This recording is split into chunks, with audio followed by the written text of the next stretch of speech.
Bismillahirrahmanirrahim. Assalamualaikum warahmatullahi wabarakatuh. Sahabat semua, beredar kabar bahwa sebetulnya Bapak Anies Baswedan di akhir Mei lalu sempat mengusulkan pada pemerintah pusat untuk melakukan pengetatan PPKM.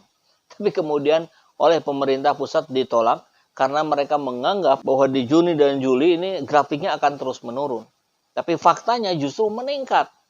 Jadi bahkan PPKM ini baru diberlakukan di tanggal 3 Juli ini sampai 20 Juli, bertepatan dengan Idul Adha. Saya kira ini mengulang saat ketika pertama kali COVID datang ke Indonesia, itu kan jauh-jauh hari Anies Baswedan juga sudah mengingatkan, sudah meminta pemerintah pusat untuk melakukan antisipasi. Tapi ya kita tahu bersama waktu itu, semua pejabat-pejabat negara menganggap tidak ada, menganggap remeh. Akhirnya reaksi dari bangsa ini bisa dikatakan telat.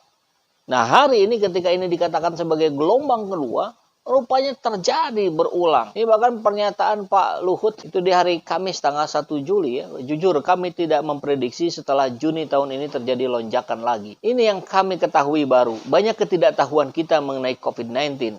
Itu yang disampaikan Luhut dalam konferensi persnya. Ini Pandu Riono menyatakan ya bahwa di akhir Mei setelah mendengarkan masukan dari tim pandemi FKMUI tentang potensial lonjakan yang dapat terjadi, Anies Baswedan segera usulkan ke pemerintah pusat agar segera dilakukan pengetatan maksimal Jawa Bali. Tak diterima karena isu ekonomi.